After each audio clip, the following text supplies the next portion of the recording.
Hi, everybody. Todd Dammit here, yet again. Today, a man I've known for, let's see, probably 15 years. We've hung out together. We played music together. It was awesome to watch him go on and play with the legend Vinnie Paul. Of course, we all know him from Pantera.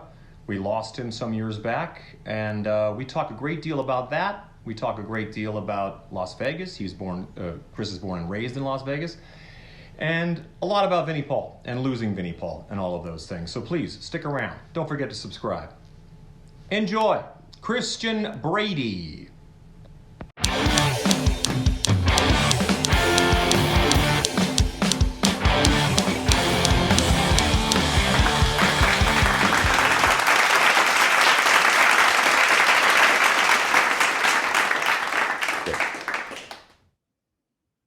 It's official. We're recording.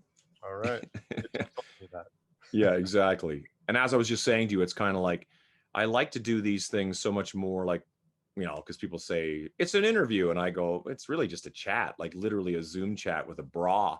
And we've known each other. And I was just thinking about this today. I was like, I've known you probably 15, 14 years, something like that. Yeah. It's crazy to imagine because I did the math, like not really officially, but it was just. It was my understanding there would be. Yeah. Apologies in advance. But I was like, it was just before Halloween 15 years ago that I kind of put down my initial roots here. And it wasn't long after that you and I were doing something somewhere and on a stage. Yeah. I think probably I don't remember the first time I worked, like saw you or worked with you was because the Sinners came a little after that, right? Yeah. It would have been like 15 years, like 2007, basically it would be. So it was 2006 was 15 years ago. So 2007, somewhere in the first. Yeah. When did you start with PWE? Pretty quickly. I mean, when I first that's kind of what got my initial visa was Perfect World Entertainment. For those that don't know, was Boogie Nights, Spasmatics, and they had Metal Shop, M80s, all these different versions of things that. That's when I first met you. I think it was through PWE. Yeah. Doing that at the time. I think there was you, Gigi, maybe Matt Gigi. Oh, it was like a corporate at the Hard Rock. Yeah. I remember that. Yeah, Chigi on bass. Yeah, and Alex on drums. Yeah. That's right. Wow, that's amazing to consider. Yeah, it's so funny but now that we're like into the Vegas mode, is it my understanding you're born and raised in Las Vegas? Yeah, I am. That's interesting to me because it's like I mean, well, as you know, it's like, so many people born and raised, but it seems like when we all kind of come down here, we kind of all know the transplants and like, we all kind of, especially the Canadians, we all kind of stuck together. Right. We should have created our own part of town and called it Little Canada. That's great. Canada town. Actually closed off the cars and you have Mounties riding around and stuff. Lots of syrup, But no, it was interesting to me too, as you kind of dig in, you start to become a lot more like to know the born and raised, as we call them out here. And that's always that sort of like anywhere else on the planet assumes that anybody raised in Las Vegas is, is crazy and lives in a casino and mom's a dude. You have I have no idea. I'm asked like, oh, do you live in a casino? Yeah. Well, as a Canadian, it's always, do you live in an igloo? That's right. Yeah, right. Man, I think, especially in the music scene, you know what I mean? Everybody, it's such a small world. It really is. Like everybody in the scene knows everybody. And so when you guys came down and got in the scene, especially because you guys are all so talented, it was instant, like just all of a sudden like, oh, this guy, oh yeah, cool. And you just kind of end up playing together somewhere and hanging out. And it just turns into, I mean, like you said, 15 years later, here we are still hanging out. Well, it's surreal to me too, because, once we started the Sin City Sinners, it became a lot more of like, we kind of purposely said, let's just create a night where all of our friends can come down and jam and hang out. And that's literally what it became. So guys like you and everybody, because we always kind of assumed It's one of the coolest things about Las Vegas is the ability to be a working musician. In fact, what brought me here in a lot of ways was the idea of being a musician, writing songs, trying to get a record deal, all that kind of stuff, and everybody's scrambling and multiple guys to an apartment trying to make a life for themselves. And I came down here and I was like, wait a second, what? Like musicians own houses and Right. and have a life. And I was like, it really was very eye-opening that way. But you're one of the guys that I think was really interesting that way because you were able to kind of like you could do the thing, you could play around town, play a corporate gig, play a lounge, play a this, play a that, and then all of a sudden still have the ability to kind of go and do original music and that kind of stuff as well. So that's not always easy to do. Once you get invested in a scene like this where you're making a steady paycheck, all of our friends have no interest in really going anywhere. Really. Yeah. It's one of it's true. And a lot of guys get wrapped up in working and making money, and it turns into life, and it turns into, bills and this and that. And I got houses and I got blah, and it's my job, and it's been my job for a long time. But I also always was in original bands because I always had Yeah. that passion, that creative bug, that, you know what I mean, like writing and playing and all of that stuff. So I never, I needed that to have the balance, right? So it was like, yeah, I can justify doing all of this stuff because I still have this to do this, and it like satisfies both sides. So I still love playing, and I still love, I'm still very passionate about my instrument and Of being on course. stage and performing, as are you and all of our close friends. But it that having that other outlet where you can be creative and write and record music and go tour and do that kind of thing was a huge deal. So, but then when I would get off the road, as you know, you're not making any money when you're sitting Yeah. home. So No, I know. well, I'm lucky enough to be able to still go do this if I want to go do it. So I did, you know. No, that's kind of the beauty of it, and that's what I think I love about Las Vegas and what has kept me sort of. Well, it's multiple reasons why I love Las Vegas, and in reality, I'd love to go back and talk about growing up in Las Vegas because, like I say, all the stereotypes of like, mom's a cocktail waitress and dad's a pit boss, and that's in a lot of ways that is a lot of my friends do have that exact same thing, but everybody just assumes that you're going to grow up to be a ne'er-do-well and some of the like most solid people I know are born and raised right here in Las Vegas, which is essentially a small town, Mhm. especially probably back when you were a kid. It's growing all the time, and the fact that industry, the gaming industry, is just where we all go to work, whether you're playing music or working the casinos or whatever you're doing, a waitress, whatever the hell it is. Um, but so were you around? I'm trying to think. Like I always sort of base this on the idea. Do you remember the Dunes? Was that still up when you were a kid? Like, Oh yeah, I yeah, mean, for all of the dunes, the Desert Inn, the Stardust, the Frontier, yeah. the Aladdin.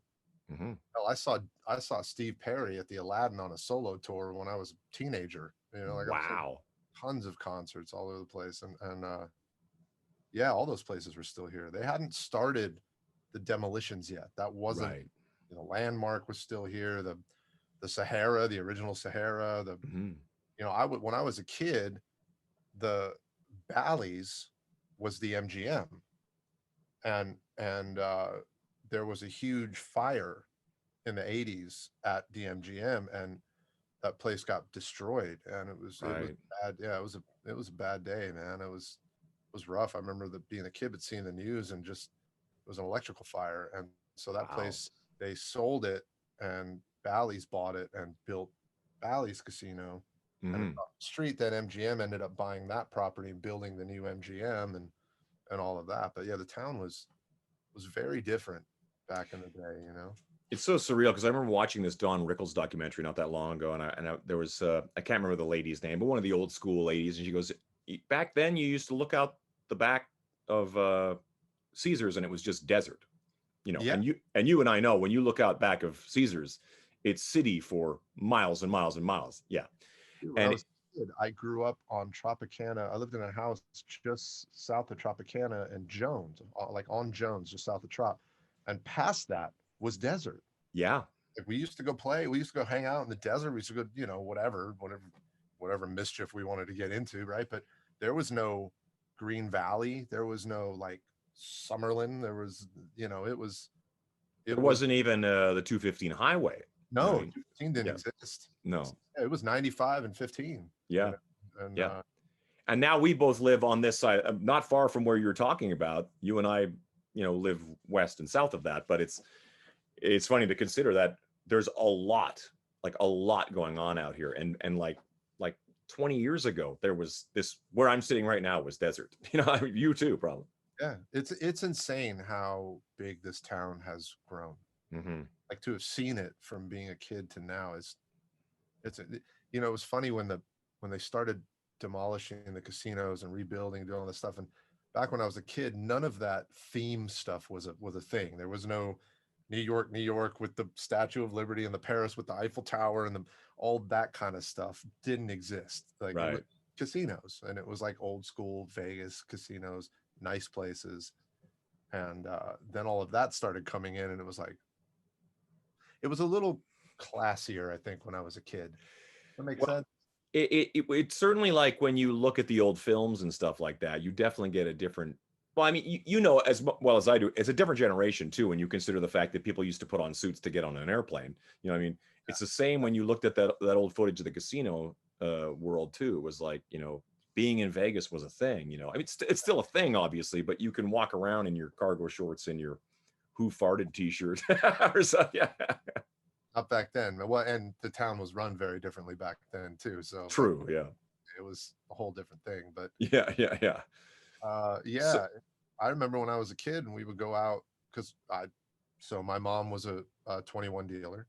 Okay. And my dad was an executive casino host.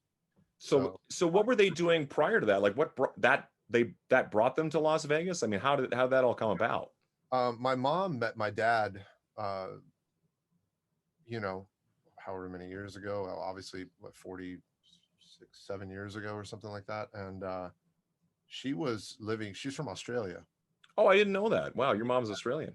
Wow. And she from Adelaide, and she was here doing something and met my dad, and they really hit it off, had a great weekend, they hung out, and then he was like, I don't like, you need to come be here. So they figured, you know, she moved here, they got married. And wait, was he already situated in Las Vegas? In Vegas already. So okay, wow. My dad was born in Roswell, New Mexico, but he lived in LA as a kid for most of his life. Okay. And when he was a swing dancer.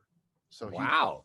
So he danced in like a lot of the old movies, like 50s movies. Cool. And choreographed some stuff in that. And then he had later he had a band. Him and his first wife had a band. It was called Gil and Nicky. And it was you know, he had like a horns and, you know, bass, drums. I think he had a guitar player, piano. Sure. And they did, so that's what ended up bringing them. And he was a singer? Yes. Okay. He sang and danced, and his first wife did the same. They were a duo. Sure. And that brought him to Vegas. That brought them to Vegas. And okay. And, you know, like my dad knew Sinatra, and he knew like all those guys. He grew up, you know. That's so cool. They would open, like, he always calls him Mr. Sinatra. He was like, call me Frank. He's like, I can't do that. Frank, like so he always called him Mr. Sinatra. And so he would open, like, sometimes they opened for Frank, or like there would be like rooms that Frank handled that he would put them in and things like that, or different, you know, they did like different Tahoe and Reno and that kind of circuit back in the day. So that was what brought him here initially. And then, you know, he was obviously divorced from his first wife, and he met my mom, and so she moved here, and then she decided, well, I can make a good living being a blackjack dealer. So she went to school for it and learned it, and broke in at I want to say she broke in at the Golden Nugget downtown. Kind of moved through Steve Wynn's properties. So like every time I knew what she opened the Mirage, she opened Treasure Island, she opened the Bellagio, and then that's where she stayed until she retired. But that's so cool. And people don't really think about that, but I always giggle about this because when I first came to Vegas, it's a town that's just built on money. And you know this as, you know, just living here. It's sort of like there are guys who park cars. I don't know if that's still like that today because of the way we sort of park it. the parking structure in this city has changed as far as paying for parking, but there were guys who literally gave up on like pursuing whatever education they were doing because they spent one summer parking cars and realized I can make way more money doing this than I ever would in whatever career I was going to pursue. So it's one of those cities. It's just, you can make a really good life for yourself. And the fact that, especially back then, but even now, the cost of living is low. You know, well, it's increasing quite a bit. It's increasing, yes, of course, but yeah, it's back in the day, the valet workers, which were, you know, the valet that where you park your car, man, I remember those guys like hustling, man. Like you would park your car, you give them the keys, and be like, oh, thanks a lot, and they'd go park your car, and you tip them, and then they'd be running like they were all in shape. They were all like running, hauling back, get the next car, go park, give it like that, because they knew the more cars they got, the more tips they got, the more money they made. And people tipped well back then. Parking was free. They didn't have to pay. Now it's different because all these casinos are charging, and they're not cheap. Like you want to go valet, you're going to pay like $20, $25 valet. So then most people are like, well, I'm already paying $25 to have you park my car. I'm not going to throw you $10. I'll give you a couple bucks. Yeah. A day, you would drop your car off. And if you had like a nice car, if you wanted to keep it up front or something, you know, you throw them $20 and your car was sitting there waiting for you when you got out. Totally. That's the way it was, you know. It's weird because all that has changed. Well, with the introduction of the hockey arena, that changed, really. Don't you feel like? Yeah. I think people started to kind of like, I think everybody wanted to take advantage of parking at New York, or Monte Carlo or wherever, just, you know, like old school days. And it's like, well, we can't have that now because, right, you know, that sort of changed the entire game. So once you start charging at one casino or two casinos, then the whole town kind of follows, unfortunately. And I think that it's a bit ridiculous on game days too, because like whenever there's an event or a concert or something, all of a sudden all the parking goes up to like $35 just to park in the garage when normally 10, you know. And it's a big Uber day. They take advantage of that, you know. Of course they do. Yeah. It's especially to the locals. It's really kind of, I don't think it's very cool, man. You know, that's exactly it. Because you know, as locals, it is one of those things where, like back in the day, I mean, I remember just being like, we can just park here in the casino, and yeah, it's cool, and you're just gonna do your thing. And now it's become so much more of an event, but it was such a friendly place to the locals as far as like, you know. And now it's kind of like locals are all like, oh, it's game day today, just avoid being down there at all. Yeah. Dude, I don't go down to the strip unless I have to work down there. I do my best to never go down there.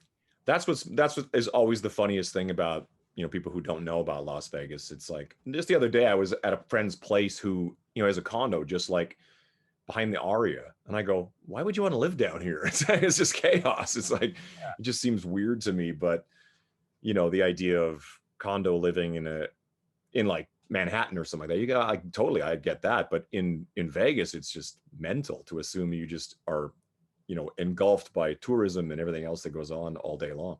Right. It's definitely a different vibe than like Manhattan or things like that, because Vegas is known for the fact that people come here to lose their minds, right? Yeah, they go crazy. Yeah. I go to Vegas and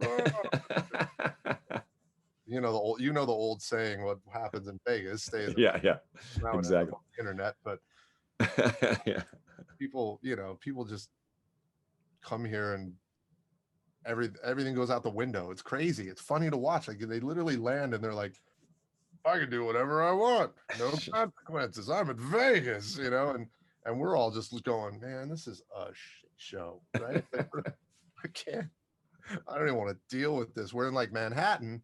It's New York. You're like, it's just the hub. It's crazy, but it's not like that. It's people are just living their lives, but there's so much energy there. You know, it's a totally different kind of vibe. But the city is completely built on the idea of come here and just, it's a lawless society and do whatever the hell you're going to do. Right. And, you know, I don't know about you, but I have friends who literally are like, hey, dude, coming to Vegas next week and look you up. I'm like, okay, look me up. Hey, dude, we're at the airport. We're coming to Vegas. Cool. Hey, dude, we just landed. We're checking into our hotel. I'll text you in a bit. And then I never hear from them because they take their stuff upstairs. They get showered. They go down into the casino and they're just engulfed in the Las Vegas machine and spit out in 4 days or whatever. And then I get a text later on going, sorry, dude. I go, dude, no, I get it. I totally get it. Yeah. And it's not like you were be like, yeah, I can't wait to come down and hang out with you at the casino. Like, yeah, I just go crazy till 6, and that's not going to happen. I'm usually like, I'll meet you for food or a coffee or something like that. But we live here. This is like, it'd be like living in Anaheim and like, oh, okay, I'll go meet you at Disneyland. Like, I'm not going to go do that. The teacups thing, it's like, no, it's not going to happen. So at what point did you, I mean, coming from a musical family to some respect, that actually is always the sort of leg up. At what point did you discover rock and roll and guitar and all that kind of stuff? So we had a very close friend of the family. He's still here in Vegas, actually. His name's RJ Fox. He is That's the best name. That's the best name ever. Yeah. with two X's. Of course, have to be, yeah. He's such a good dude, and an amazing player. He's a classical flamenco player. Whoa. He studied in Spain at the School of Segovia when he was younger, and so he was a friend of the family. I'm not really sure on how my mom and dad knew him, but he would come to the house when the same way you and I know each other, just the scene, man. Probably, yeah. And when he came back from Spain, obviously like trying to start his career, starving musician, the whole thing, right? So he was friends with my folks, and they would have him over for dinner, and mom would cook, and he'd get a meal, and he would hang out, and then he'd always bring his guitar and sit by the fireplace and just start playing for us, and wow. And it was a thing where like it was just the family, and we were hanging, he started playing, and everybody shut up, and we were just like, we were an audience, we were just so blown away by this guy. He was so good. And my dad used to watch me, we'd be like, really, and yeah. One day he's like, hey, do you want to maybe take some guitar lessons and learn how to play guitar? I see you really, really love when RJ plays. I was like, okay. And I was 10. Okay. I got a nylon string guitar. I got a classical guitar, and I took lessons for about 6 months, but okay. it was really weird, man. The guitar actually always somehow felt comfortable to me. Like it made sense to me. Interesting. But I would not practice. Like I'd have the lesson and I have my notes, and then I'd realize that, oh, today's my guitar lesson. I haven't practiced. So I'd grab my guitar and I'd grab my notes and I'd start playing on my notes and I would have it like decent enough, but not like, like it looked like I had probably played for an hour before we went to the lesson.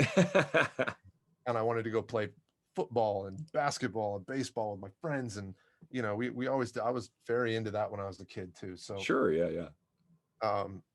So finally my dad was like, listen, why don't we take a break for a little while? And then maybe if you really want to come back to it at some point, we can explore that. So when I was 13, I got into rock.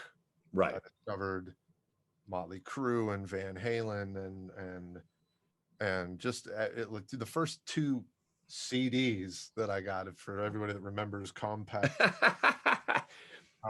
The first 2 CDs I ever got were Dr. Feelgood and The Real Thing, Faith No More, which is, I don't know when the last time you listened to that record is, but I just revisited it recently and it's amazing still. I'm going to do that today then, now that you brought it up. That's an amazing record. Yeah. Such a good record, man. And those were life changers, and then totally. So I decided, man, I started watching like some videos and seeing all these like just bands, rock bands, and it's glorious, right? I got into Motley Crue, and then I'm watching like, the documentaries, and you remember the Uncensored documentary, and I'm like, 13 going, I want to do that. Greatest thing ever. Yeah. And so I grabbed my guitar out of my closet, and I had all the notes still from when I originally took lessons, and I just started on my own. I just started going through them and remembering like blues progressions and some pentatonic scales and some chords, and I just started practicing and playing. Wow. And it just kind of started to make sense, and I was listening to everything that I could absorb. And once I got it really back into guitar, I discovered Van Halen, and I already knew Van Halen, but not because of Eddie being the greatest thing that ever walked the face of the earth. It was that I just like the songs. Like I remember Sure, yeah. like second grade and singing Panama because I just a catchy song, right? So like when I was a kid, that was what it was about. So then I rediscovered Van Halen. My buddy was like, dude, have you heard this? And he was older than me. He's like 24, guitar player in bands. And I met him at a record city that he worked at. And I walked in one day after school. I was like 14, and he walked in and he had a guitar and a little practice amp. There's nobody in the store, and he's just sitting there playing along to Satriani and stuff. And I was like, this guy's cool. And Wow. we're still friends today. I still talk to him. And I learned a lot about playing guitar from him and different players. But he was like, dude, do you know Eruption, Van Halen? I go, no. And he goes, come here. And he walked back to the CD where Van Halen was, and he goes, grab Van Halen 1, and he grabbed Fair Warning. And he was like, go listen to these 2 records. And I think the first one I put on was Fair Warning because the cover was so cool, right? Yeah, yeah. The guy with the head against the wall. And I was like, Yeah. crazy. And I put it in, and Mean Street came in. And I was like, that's a guitar? What is that? And that was it. Like, and then I put on Eruption, and well, I put on Running with the Devil. Sure, yeah. Faded in, and it was just like, whoa, and boom, boom, and then Eruption came in, and that was like, okay. I had the same reaction as a kid when I heard Eruption. I was like, I didn't compute that was a guitar. Like we were all like, I just assumed it was, I don't know, laser guns or something. It just sounded crazy. I don't know. Yeah. Like sorcery, some wizardry going on. I don't know what this is, but Yeah. it was just mind blowing. Yeah. So then does that make you decide I'm going to try and play this stuff? Well, I'll tell you what the effect on me was. I'm going to be in a band with a guy who can play like that. Yeah. I was like, I'm not going to, but guys like you go like, I'm going to get that 6th-degree black belt. I'm going to learn how to do that. Yeah. It was definitely that for me. Like, I'm like, I want to do that. And then I saw Van Halen on the For Unlawful Carnal Knowledge tour here at the Thomas and Mack Center. And I was 15 and front row, right in front of Eddie. And that was it, bro. That was the moment where I was like, I'm going to do this for the rest of my life somehow. You know what I mean? Like I'm going to do, because it was just, you watched them and they had so much fun and it was so great. And the crowd was just losing their minds, and Eddie totally. And it was just like, wow. And yeah, so that was the moment for me that I was like, somehow I'm doing this for the rest of my life. And here we are many years later. I've had a great full circle story about that. One of the last concerts I saw with Vinnie, where I flew out to Dallas. It was I shouldn't say the last concert I saw with Vinnie, but it was the last time I ever saw Van Halen. It was 2017. They played, I saw them here, and then Vinnie hit me up and he was like, hey, and he was in Dallas, and he goes, hey, they're playing here this weekend. I got you covered if you want to get out here. And I was like, yep. And I jumped online and booked a flight, and I took the red eye out to Dallas, and we went to the show and watched from the front of house. We watched from the, cool. And it was amazing. Like Eddie was on fire, and it was just a great show. And we have a friend out there named Johnny Mack, who's a big ticket broker. He has J Mack Tickets out in Dallas, and is a huge ticket broker. Is a good friend of ours, and he was with us. And he goes, hey man, he had disappeared for a while. And he goes, hey man, come with me. I want to introduce you to somebody. And he walks me over to the head of security. And we had just played there like 2 months prior on the Mayhem tour with Slayer and King Diamond. Wow. What a fun tour, dude. I literally watched Slayer every night. I was just like, Slayer. I've done those festivals with those guys, and you have to watch them every night. In fact, you have to watch their audience. It's like a complete experience. Yeah. And Gary Holt, man, he did a great job. Amazing. He was awesome. So anyway, we had just played there, and like that was my side of the stage, the same thing, same spot. And so he introduces me to the guy, and the guy's like, oh yeah, I saw you guys play on the Mayhem show. It was great. You guys were awesome. It's like, hey, come with me. And he walks me down. This is in the middle of the concert, and like right before Eddie's solo, and he walks me down. He puts me right on the guardrail, right in front of Eddie, and I'm standing there, and I'm like, wow, I'm instantly 15 again. And but more so, it was like full circle, right? So like, Yeah. I went from the 15-year-old kid standing right there watching Eddie, going, I'm going to do this for the rest of my life, to standing in front of Eddie, and it was 2017, so I was not 15, and Yeah. Yeah. and I had just played there and stood right there, and I'm watching Eddie again, and now I'm doing this for my life, and it was just like full circle, man. Like all came right back home, you know, and Isn't that amazing? I mean, like you say, to suddenly find yourself in the game and then see your hero is, hey, I'm sort of in the same game as the guy that sort of caused all this. I could have been a doctor or a lawyer, but then I saw Eddie Van Halen and I've decided to throw all that out the window. Yeah. I decided I didn't need security in life, and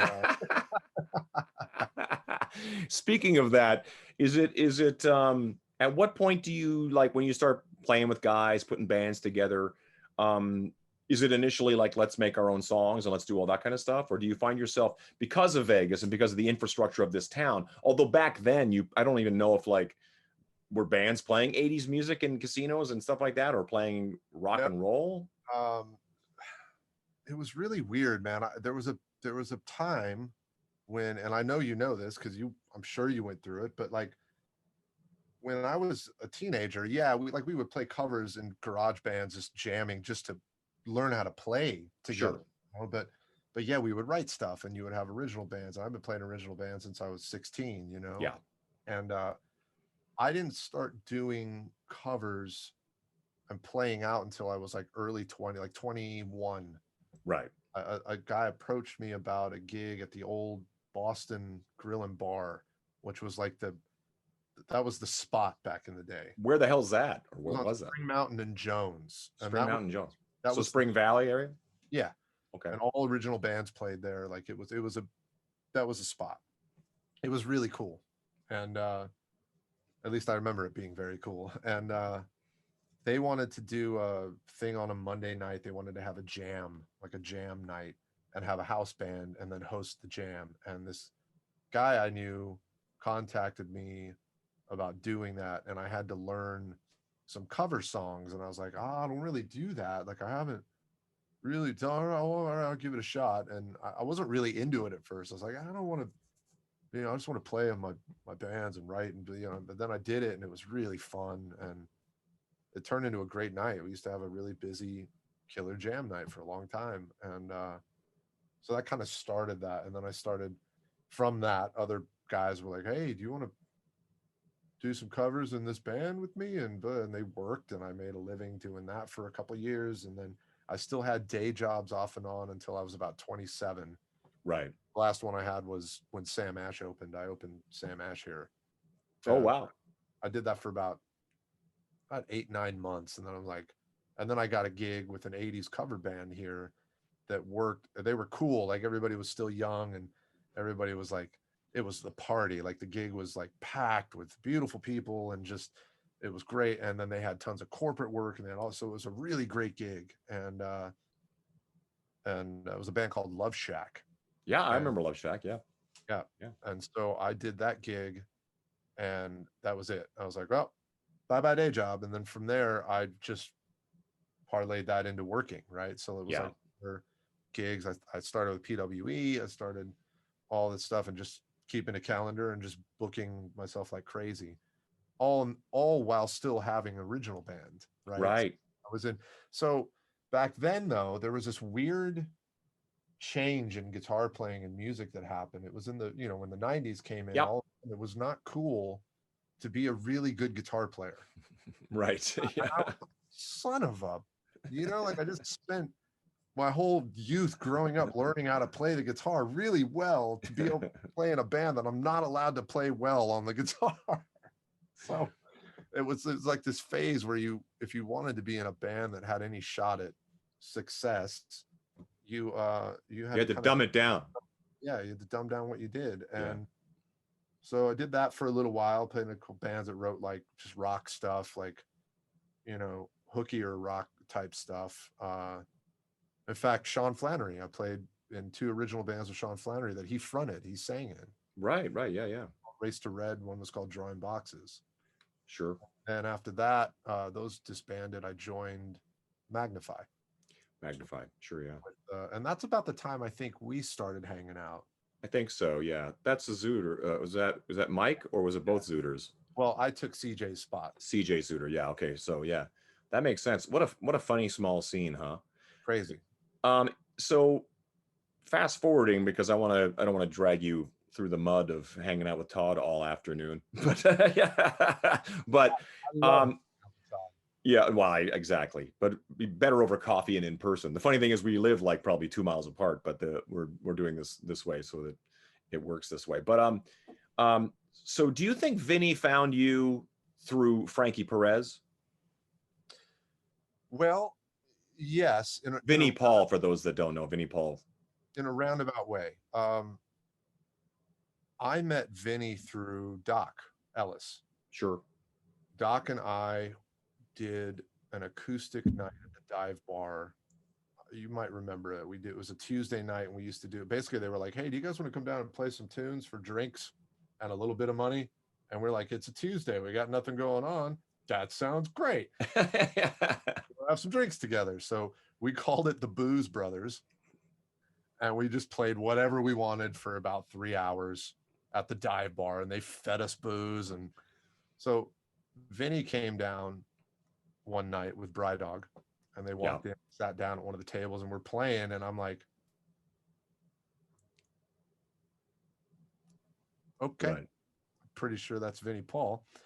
And Doc goes, oh yeah, Vinnie's here, man. Come on, I'll introduce you. And because I guess he had guested with you guys and with Doc, us, yeah. The Sin City Sinners, for all of you that don't know. Yeah. You realize that you actually are the one that introduced me to Doc Ellis. It was at the Bootlegger, which I was just at last night. Great place on South Las Vegas Boulevard. And I remember seeing you. Hey, dude, I don't know what I was doing there. I was at somebody's birthday or something. So I remember being a big table of people, and you came over and like, oh, hey, man. And have you met? Well, he was Mike Ellis back then. He wasn't a doctor yet. He hadn't graduated yet. No. But I remember you going like, have you met Doc Ellis? And I go, or Mike Ellis, and I go, no, I don't think so. I had met him actually. Now that after the fact, I was like, oh, I remember seeing him at like that lounge at Mandalay Bay playing. And then it was sort of like this funny, I remember having this interaction with Ellis that was kind of like, hey man, cool, let's hang out sometime. Do you golf? And I'm like, no. And do you want to go get some drinks? I go, I don't really drink. It's kind of like, it was like strike 1, 2, 3, and yet we still ended up being super close. Yeah.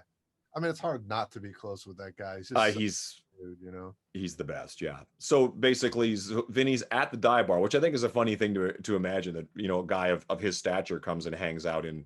That's who he was, man. He was. Yeah. Right? He did. Yeah. So Doc takes me over, and at the time I was playing with Frankie Perez. I mean, I still play with Frankie Perez, but of course, we sit down. He introduces me. He's like, "Oh man, yeah, you guys are great. Blah blah blah. Really good to meet you, man." He goes, "What else do you do?" And I go, "Well, I play with this artist named Frankie Perez. We're at the Palms every Sunday night." And Doc was like, "Oh, dude, you got to go see them, man, for sure. They're great." Blah blah. And Vinny's like, "You playing this Sunday?" I'm like, "Yeah, man." He goes, "All right, cool, I'll be there." And I'm like, "Sure," But now that you know Vinny, 100%. Of course. So sure as shit, man. We're playing, and 2 songs in, and Vinnie Paul walks in with like 8, 9 people, and they all sit down at the table on the upstairs on the side by the stage, right where I was at, on the stage, right, and they watched the whole show, and he stayed after. Usually he skirts, but he stayed, and we talked for a minute. He's like, he loved it, and man, he was there. If he was in town, he was there every week. Like, he just that Sunday night you guys did was a big deal in this town. I remember like everybody stopped cold when, because I mean, Frankie's one of those guys. For those that don't know, Frankie Perez is one of those people who should be, he's such a talent and such an amazing dude. I mean, he has done amazing things. He continues to do amazing things. The project with Geezer Butler and Steve Stevens and Matt Sorum, Deadland Ritual, is great, you know. So, and he's one of those guys that's always this close to being in Velvet Revolver or Right. STP or something like that. And you're always like, you know, in a lot of ways, I feel like it's a mistake that they didn't get him, but he's a real go-getter and a real talent. But that was a big deal, and you guys really shone as a band in that thing. Thanks, man. Those nights were very fun and special, and you know, I remember Frankie climbing up on top of the PA speakers and jumping off every night, and you know, we don't do that anymore. But yeah, the knees don't allow that anymore. No, yeah, I bet. Anyway, so but that would have solidified at least Vinny seeing you play the electric guitar and not with the Booze Brothers. Yeah. We became friends through that. So I remember the first time I hung out with Vinny. He had come to a show, and it was a big night. Like Ivan came out from Five Finger, and a bunch of people were there for whatever reason that night. It was a big night, and he never came backstage ever to but all of a sudden he just walked backstage and he's like, "Hey man." I'm like, "Oh, what's going on?" And he's like, "What are you doing tonight, man?" I'm like, "Well, I got to pack up and load all this stuff out." And he goes, "Well, we're going to go hang out Mandalay Bay and see the Limit." And he goes, "Why don't you come meet us over there?" And I was, "All right, cool." So I packed my stuff up, get the car packed up. It took me a minute. I don't know how I crammed all the gear into my hatchback that I crammed into it for those nights, but and so then I head to Mandalay Bay and I pull in the valet area. And as I'm pulling in, I see Vinny and crew walking out from the casino into the garage area. And I'm like, so they're leaving. I missed it, right? Yeah. So I roll down my window and I yell, I go, "Vinny!" And Vinny looks over and he sees me, and I wouldn't say 3 sheets, but 2 sheets. He's feeling, and he's like the fitted sheet right now, you know? And, and he yells at the top of his lungs in the garage. He's like, "Chris Brady, I'm riding with Chris Brady." And he starts walking over to my car and opens my door and climbs inside, shuts the door. And I'm like, you're full of gear, right? And I'm like, I had stuff in the front seat. I'm like, shit in the back. And he opens the door and he sits down and he shuts the door and he looks at me and I look at him and I'm like, "Vinnie Paul's in my car." "Where are we going, Vinny?" And he goes, "Rick's Cabaret." So off we went to Rick's Cabaret, and we stayed there. I would probably know about 3 and 4 in the morning, and then I ended up back at the house, and Vinny's making bacon and eggs, and you know, that was a regular occurrence then, and that was it. That was literally like, I'm in the club. Yeah. So the next day, I get the text, "What are you doing tonight? We're going here." But so it was literally that all the time now. And we just started hanging out. And That's we just so great. like insanely close, man. Like he was one of my dearest and best friends. And when they did the Blood for Blood record, that's when they parted ways with Greg and Bob Zilla. Right. And I was kind of around at that time, but it was weird. It was never, I was playing with Frankie. We had stuff, we were doing stuff going on. It was never like, "Oh, they just got rid of the guitar player. Maybe I can get this gig." It was never that for me. Like Vinny was my boy, you know, and we just hung. And I met Tom and we got along really well. He was hilarious, just a good dude. And so we started hanging out. And next thing I know, Tom is coming out with Vinny. After they'd be in the studio all day, they'd come out and see me play with Frankie. And that started occurring like all the time. Tom would be with him watching Frankie. And so fast forward to a few months later, it was February of 2014. They had finished the record and my phone rings and it's Tom. And Tom was like, "Hey man, you know, we're getting ready to go out and do some touring for this record. And, you know, man, I just, we got to add another guy back into the band to be able to play the stuff. It's a 2-guitar band. And I really like your playing, man. I really like, you play it like you," he had this thing he used to say. He said, he goes, "There's guys that the guitar plays, and there's guys that play the guitar." And he goes, "And you're one of the guys that plays the guitar." And I was like, and he just was like, "Man, we'd really be interested in having you come out and, you know, maybe do this tour with us if you're interested and see how it goes. And, you know, obviously Vinny loves you, man. And I really love you playing, and I think it'd be great. And he's like, take a couple days and think about it, man. And let me know, man. But I wanted to call you and talk to you about it. And I was like, all right. And so I took a couple days, and I talked to my family and friends and things. And, you know, cause you get in that mode of like, you know, at that time I was subbing in Rock of Ages. I was, you know, subbing in Blue Man. I was starting to sub in Rock Vault. I was working so much, and I was making good money. Yeah. And I was like, And that's well, always the thing about the touring musician. Sorry to interrupt, but that feeling of like it's great to go and do that, but while you're off doing that, you've pulled yourself out of all those things you just mentioned. So when right, you come back to town, you have to reestablish all of that in a way. You know, a lot of those connections remain, obviously, but you kind of have to kind of go, I'm back. You know. yeah, I'm back. Yeah. Which I was always good about. Like a couple of weeks before I was coming back, I'd be like, hey, I'll be back in town on blah blah blah. And if you know, Yeah. and I Of was very course. fortunate that everybody was like, oh, okay, great. Do you Yeah. want to do this, this, this, and this? And I was like, yes, I do. And I was very Absolutely. Yeah. fortunate with that. But so yeah, so I decided to do it. And because at the end of the day, I was like, man, I didn't start playing guitar to do the shows and things I'm doing now. I started playing guitar because I wanted to go do that. Yeah. And everybody that knows me knows I've been after that my entire life, right? Sure. So Yeah. all of a sudden I get the opportunity to go play with Vinnie Paul, who was Pantera was a huge band to me. Like, Of course. you know what I mean? And he's a legend. And with Chad and with, you know, all of, and Tom and all those guys. And I get offered that, and I said no, I would be the biggest a-hole on the planet, right? So I took it, and it was the greatest thing I ever did. And I was fortunate enough to get to tour everywhere and play, you know, with Vinny and all those boys for however long we did until, you know, we lost Vinny in 2018. But That's, I mean, it's such a, I mean, it was such a shock to all of us when Vin, I mean, there was no sort of indication in any way, shape, or form, and just sort of, you know, and like, and to see such a great comeback, you know what I mean? Like after, you know,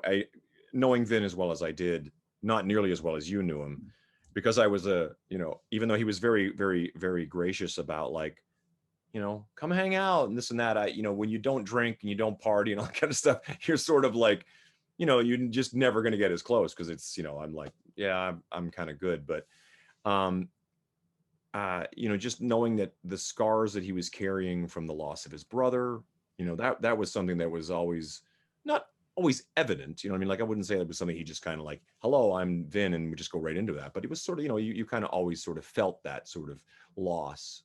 But the fact that, you know, Hell Yeah had turned into this, not just kind of what, you know, initially, like with when anybody of his stature puts something together, you go, it's just something he wants to do. It's going to be fun, and it's going to be that. And then, but him to have the foresight of getting Kevin Churko involved and really turning it into right, something that will perform and something that'll really deliver and really, you know, is on modern rock radio and is performing with every other modern rock band on the planet. It's in the game. You know what I mean?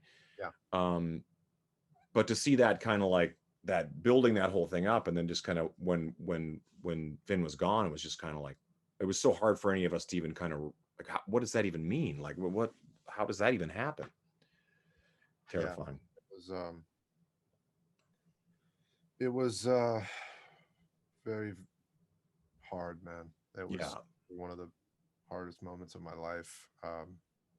We were, as you know, we were in the middle of making Welcome Home, and Vinny's parts were done, and we were finished, you know, in guitar land, and Chad was writing vocals, and you know, Vinny, I think he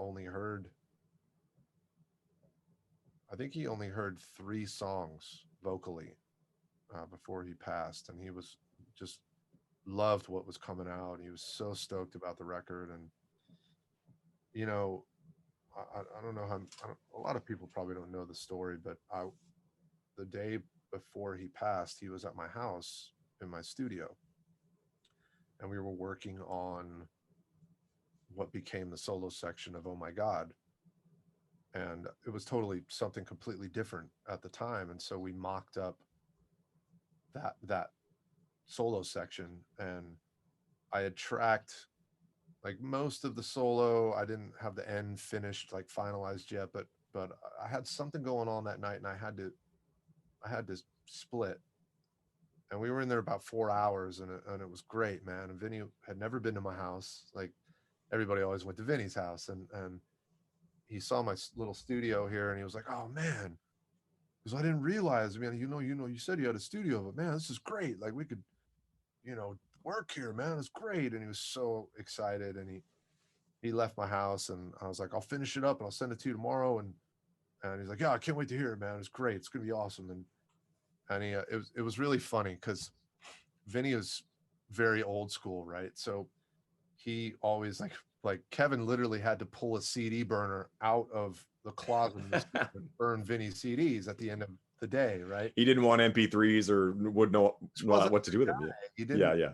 And there, for some reason, there was always an issue with getting a phone to sync up to his Escalade, and I don't know why. We could never make it happen, and I'm pretty good with all that stuff. I just couldn't find a way to play music in his Escalade from my phone. So when he left my house that day, he's like, "You don't have a way to burn a CD, do you?" And I'm like, "I don't, man. I don't even have a computer with a drive in it anymore." And I go, I'll bounce. I'll send it to you.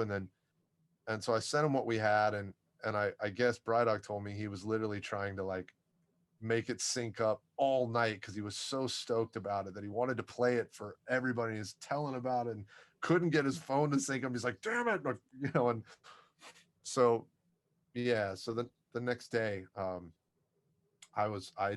literally just finished it, man. Like I finished the solo, and I was bouncing it down, and I was gonna send it and hit him up and be like, and I hadn't heard from him all day, which was a little odd, but I also knew that he had probably torn one off the night before, and so I was literally just getting ready to bounce it down, and I was going to hit him up, and my phone rang, and it was sitting here, like right here, and it was Kevin Churko, and I was like, "Oh, let me finish this, and I'll call him back." And then I kind of stopped, and I was like, Kevin always texts. He's not a big talk on the phone guy. Yeah. And so I grabbed the phone and I picked it up, and the guitar is literally still in my lap, like sitting right here. And that's when the world fell apart, right? So it literally changed everything, man.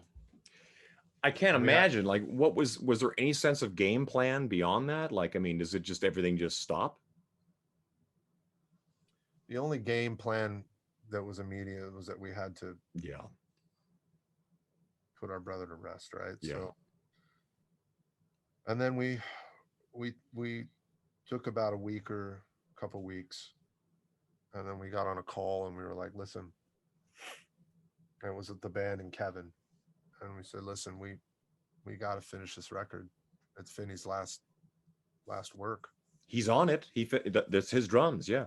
That's him. Whole record. That's him." And we had to finish it, man. And so we did. We went back in and we finished it. And that's an amazing record. I mean, it's an amazing epitaph to have for Vin to have, been a part of it. Proud of that record, and I know he would have been really proud of that record. And I feel like it didn't get quite the push from certain parties that it should have. We had one single off of it. It was "Welcome Home," and it ended up at number 4 at rock radio.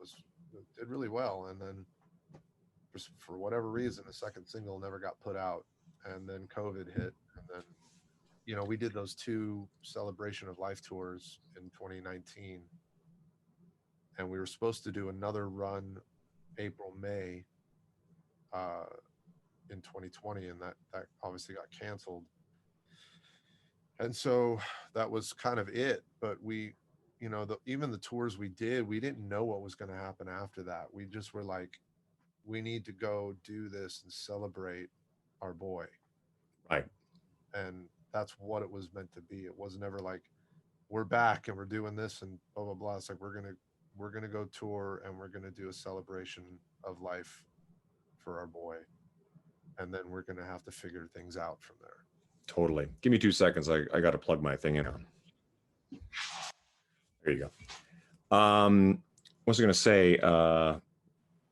So then you bring in Roy, which is, you know, Roy from Stone Sour. And Soulfly back in the day, which Pantera and Soulfly toured a bunch together. Vinnie and Roy knew each other very well, so it made sense. He was kind of already family, and it had to be someone that loved Vinnie and that knew Vinnie and that there was a lot of respect and you know what I mean. And totally. Roy was, I mean, he's a beast, of course, and absolutely, yeah, and just a good dude, really solid, good guy. Is he? Were there nights? I mean, I can only imagine, but there must have been nights where you were just like up there, and even though they're different drummers, there must have been moments where you turned around and went like, oh, you know, it must have just been surreal. Like, was Vinnie there, like in spirit? Well, I'm sure he was there in spirit every single song. But I felt him the whole tour, like that he was with us, and I knew, like, knowing Vinnie the way he was, I know he would want Hellyeah to continue. Like, we worked so hard at it, you know, he would never. Sure. At least I don't think that he would have been, well, that's it, you know, like, because of all the work that everybody put into it. But at the same time, he was such a driving force of that band, like not just behind the kit, but in writing and creating and producing and business and just everything, you know, like he was such an integral part of that band.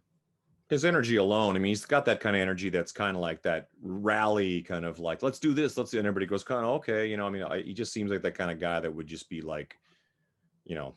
Absolutely, man. We all look to him for guidance, you know what I mean? Because he's been there and done it, man. He was in one of the biggest metal bands in the world. So, like, you know, he was always very smart too, like business wise. Like, he was a smart businessman.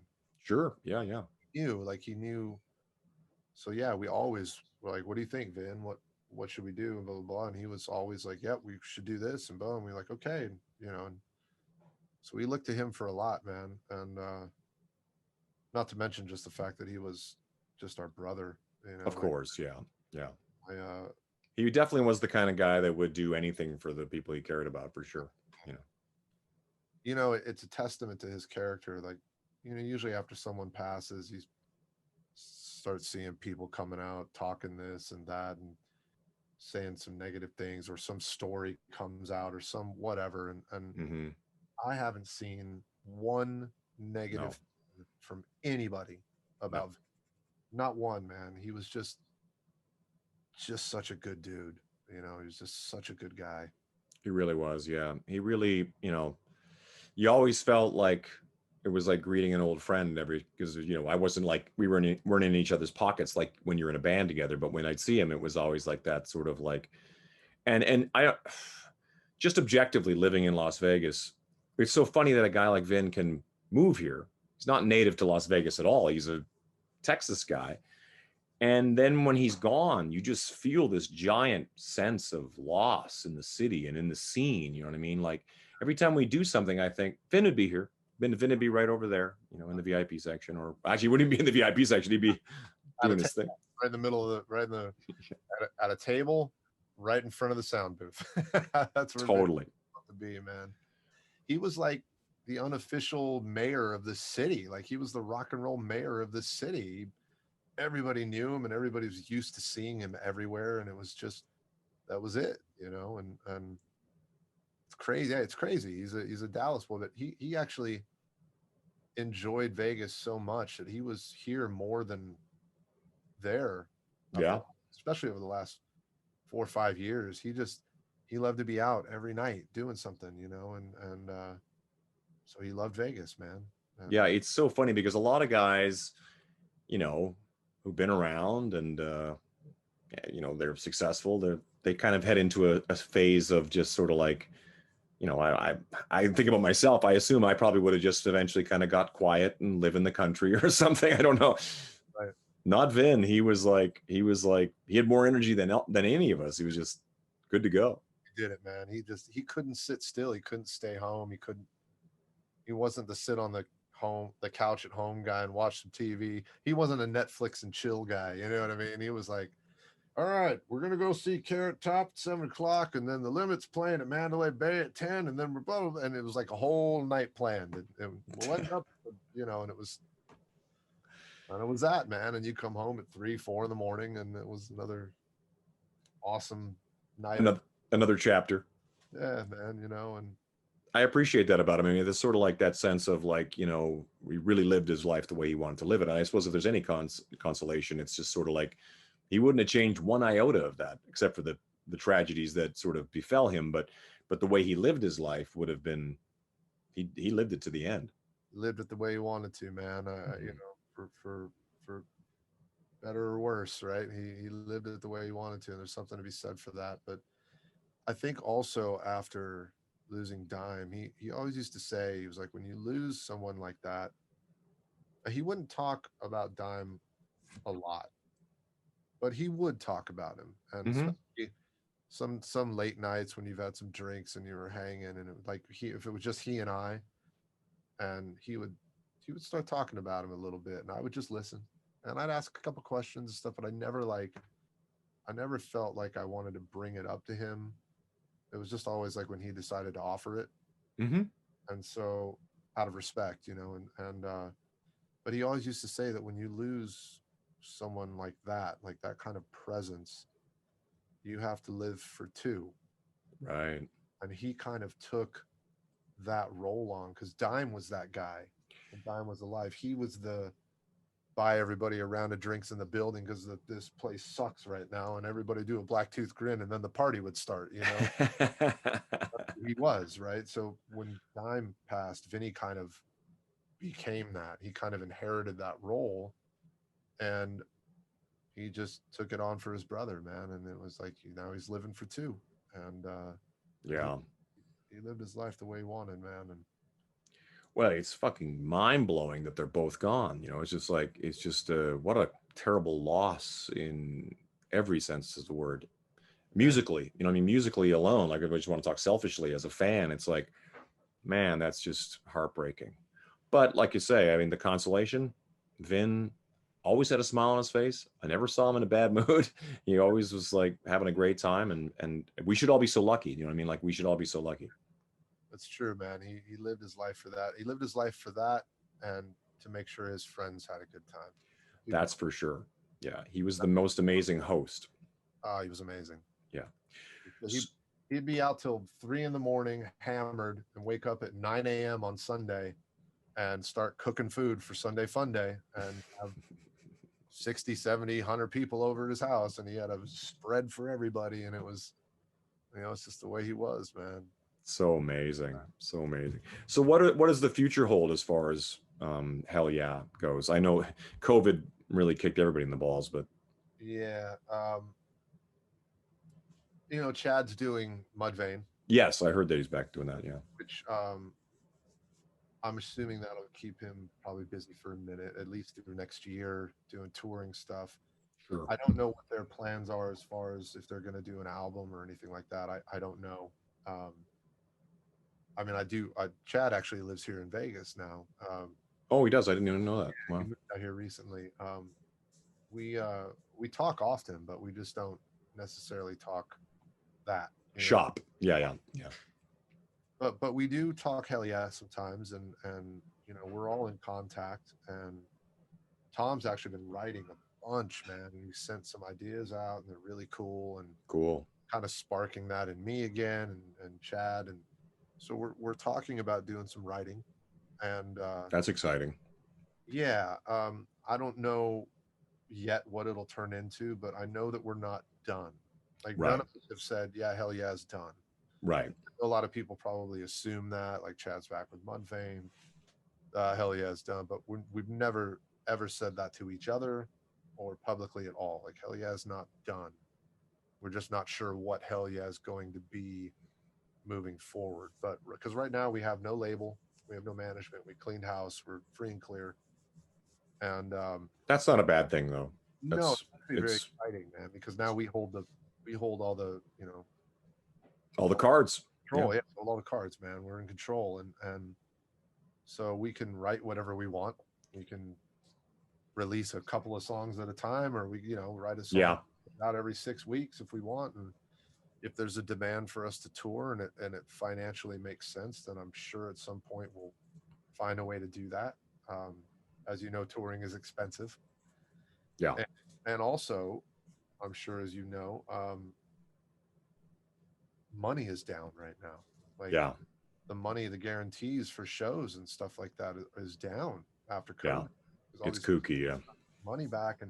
And it's still not even certain if you're going to sell out or if it's going to be packed, because COVID is weird, right? So it's hard right now. And people don't realize how much I think that it costs to tour.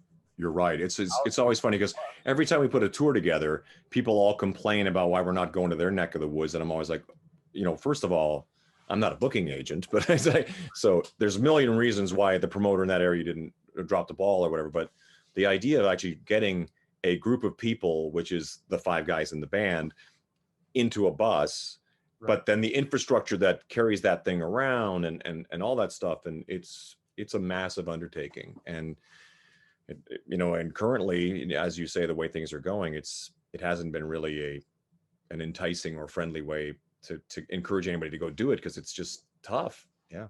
Think about this, man. Like, the bus is probably your biggest line item, right? And when you're out touring on the level we tour at, you have to have your crew, you have to have your techs, you have to have so at least a bus to house everybody. We were always at one bus that was very full, but at least we had the bus, right? But if you're renting a bus, that's a $8,000 to $10,000 a week line item, right? And then on top of that, now think about gas prices compared to 3 years ago, right? So now it's insane, like the amount of money you're going to spend just for the bus and the gas, right? Not to mention any kind of maintenance, any kind of stuff like that. And then you got your crew you got to pay for, and then you got all of that stuff. So it's very expensive, as you know, to tour. And when the venues are offering less guarantees because of this and this and this, all of a sudden you're going, well, like at worst case scenario back in the day, you would hope that at least my guarantees are going to cover all of my expenses, a bit left over, and then we sell merch and we make our money from merch, right? But now you could even face yourself possibly having to dip into your merch money to pay for your tour.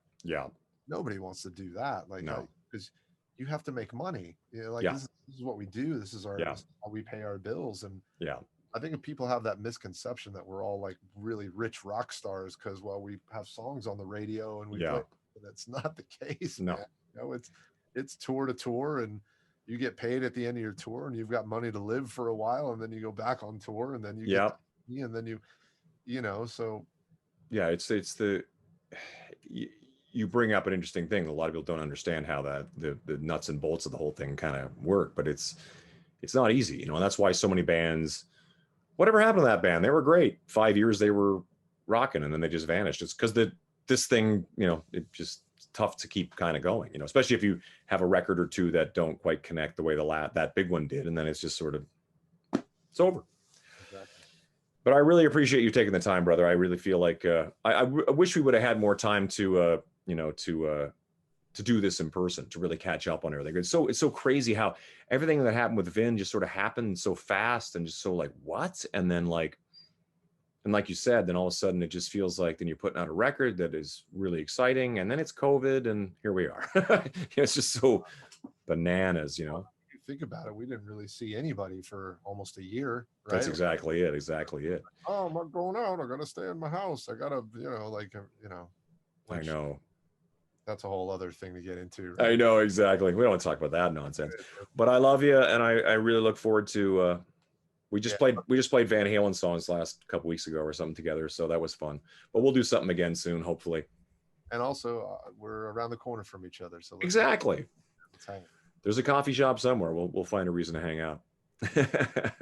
Thanks for having me on, man. Anytime, man. Great that you do this, and always love hanging with you, and I love you, brother, and hope to see you too over a cup of coffee real soon. Let's do it. Let's do it. Big love, brother. Take care.